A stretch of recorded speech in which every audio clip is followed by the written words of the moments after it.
Good afternoon, welcome back to the Daughter Arise channel. Hope you're well today.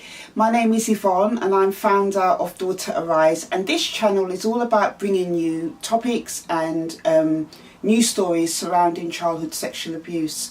I myself am a survivor of childhood sexual abuse. Actually, I would describe myself as somebody who has overcome many of the challenges, and I started this channel really to have a platform for people who have been through similar experiences to come and find information from a survivor's perspective. So not only do I share news stories, I also share about my personal experiences of some of the things that I found challenging, and anything else that I come across that I feel may be of benefit to you that you might actually be interested in. So it's been a little while since I've come on the channel. Please forgive me, a lot has been going on in my personal life. But, you know, as we come up to the end of the year now, I'm just looking forward to just having some time just to relax really and reflect on what has been a really unexpected year, a really good year in a lot of ways, challenging in a lot of ways, but all in all, it has been a really productive year. And I thought I would finish this year with a little video just to talk to you about Christmas time. As we all know, Christmas is upon us. In a few days' time, it will be Christmas Day.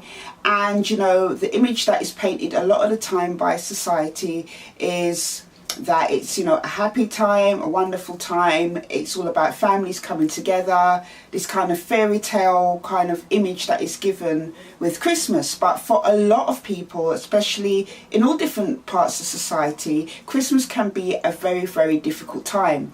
You have a lot of people who are grieving a loved one who may have been murdered. You have people who are homeless, and lots of people have different challenges and issues going on at this time of year.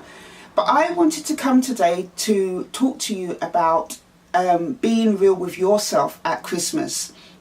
Now, it's no secret for a lot of survivors, Christmas time is a very difficult time. For a lot of people that have been through childhood sexual abuse, this time of year actually is a time of loneliness.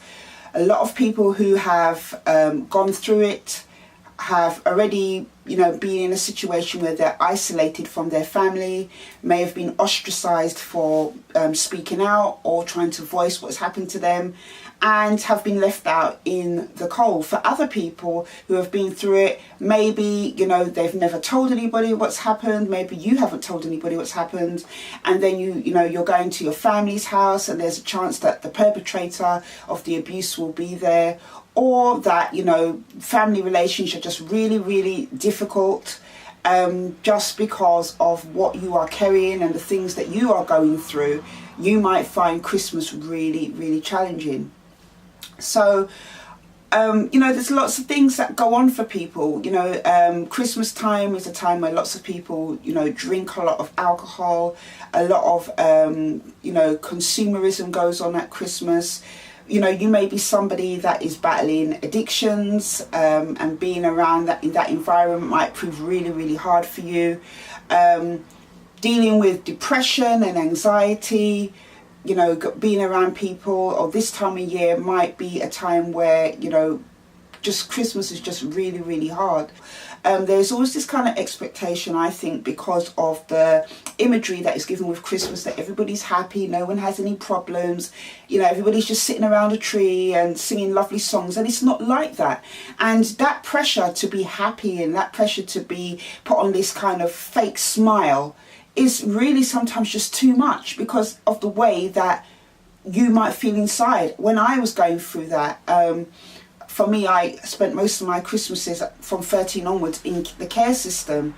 And then, you know, in my early teens, you know, I had like a partner and used to go around his family's house for Christmas and stuff. And I always remember just feeling so uncomfortable in that type of family environment. I felt, even though I felt kind of depressed, I still felt like I needed to put on the front. And I really didn't feel like that inside, this happy person, you know. But because I know that people would say, oh, what is wrong with you? Cheer up, you know, because I used to get that a lot, you know, even though I was battling lots of different things. this expected pressure just, just felt like actually it was too much. I'm just going to encourage you to be yourself. If you can't be yourself around your family, then I would just say to you, think about, are you going to be able to manage the day? Are you going to be able to manage Christmas Day? It's important that you show yourself care, because you are the one that is having to deal with so many different emotions, different things that Christmas might mean for you, being around family. Maybe you might not have no family and you're by yourself. I would say to you again, it's about being yourself. If you feel like you want to spend Christmas with somebody's invited you somewhere, a friend, you want to go, even if it might just be to just spend a couple hours in somebody else's company, have some dinner, then go if you feel comfortable with doing that. But regardless of whether it is with family, friends, with your family or with friends, or if you've been invited somewhere, I would just say make sure you feel comfortable in the environment, in that situation. Don't bow down to the pressure of what other people want. It's very easy to do that, because lots of people like to tell other people, especially when it comes to sexual abuse recovery, you should be over it by now. They have an expectation that you should be over it, you should be getting on with your life. And if they don't see you doing that, they can, be kind of unthoughtful with their comments. But it is really about you feeling comfortable in that day. What is it you're comfortable doing? Are you comfortable going to your family's house? And it's not about living up to other people's expectations. It's about your own expectation. If you feel you can't manage that, that is absolutely okay.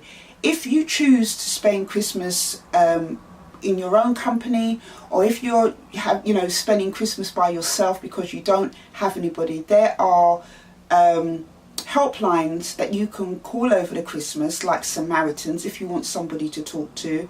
But one of the key things I would say to you, because I had a few Christmases by myself, was to find things that you enjoy doing. So whether that is, watching some of your favourite films, listening to some nice music, just doing something that you love to do, that makes you happy, that takes you to that place where you feel, positive, I would encourage you to do those things. If you don't have anyone to talk to, you don't have a friend or anybody you can talk to, as I said, Samaritans are a really good helpline. Maybe in your country you have an equivalent of Samaritans, but usually they're a 24-hour helpline where people, if they're feeling, have problems or feeling lonely or things are bothering them, they can call. And that is over the Christmas period. In a few days it will all be over. Everything will go back to how it was. As I said, with society there is this expectation that Christmas, you're supposed to be a certain way, and for a lot of families,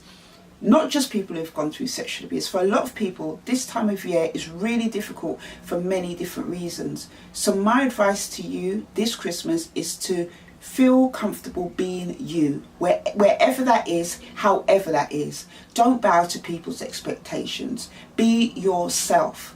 And if you're in a scenario, because there are people out there who have to, they go around for Christmas, but the perpetrator of their abuse is still part of the family, I would say to you that you don't have to speak to them. You can keep your distance between them. It is very difficult. It can go one of two ways. Either they are cordial in a sense of just saying hi and bye to that person and then keeping far away from them as possible, or they don't speak to them at all. Instead they will more gravitate to maybe family or relatives that they have some type of relationship with, to interact with throughout the day. And I wouldn't be able to handle that type of situation, because for me, I'm not going to, I would not be speaking to that person. But I've not personally been in that situation where I've had to share my Christmases with the person who abused me. But I can only imagine, if you're somebody who's going through that, how difficult that can be. I remember I always used to find Christmas extremely hard. And if you check out my video I did back last December called My Christmas Story, basically Christmas time was always a very, very difficult time for me, because it meant, when I was especially at home, as a child, being in the same environment as my dad. I have to share Christmas with my dad, who was abusing me. I found it extremely difficult, and I used to try and isolate myself in my room and spend time by myself because I just didn't want to be around him. Yes, at dinner time I would have to come down to the table, do as I was told, have my dinner with my family and stuff like that, but I just tried to limit. It's like almost trying to like keep under the radar because I just didn't want none of his unwanted attention. So as a child that was very, very difficult. And I don't know, maybe, you know, you are a child that's watching this video. Maybe you're under 16 years old and you're in this scenario. I would encourage you to find somebody that you can talk to. And again, you know, confidential helplines are good. If you're under 16 in the UK, you can actually call NSPCC. I would advise you just to check their website to see if they are open over the Christmas period. But if not, there is Samaritans, who might be able to point you in a direction of a young person helpline that might be able to help you. Whatever it is you do over the Christmas holidays, make sure that it is about looking after you. Do nice things for yourself. You know, do things that feel comfortable for you. Don't live up to people's expectations. If you are new to this channel, please subscribe. Hit the thumbs up button if you like this video. Check out my other videos because I talk about lots of different things to do with recovery from sexual abuse and you know, challenges around it, as I said. So check it out. And I just want to take this opportunity to thank those of you who have supported me on this channel. I wish you a lovely, peaceful Christmas. And to all of you, I wish you all a lovely Christmas. But thank you to my supporters who have supported me and stuck with me as I've done this channel. It's not been easy, and you know, next year in 2019 I'm going to try to upload more videos with more content, and you know, to take you a bit more on my journey as well. So that's it for this video, and I shall see you on the next one.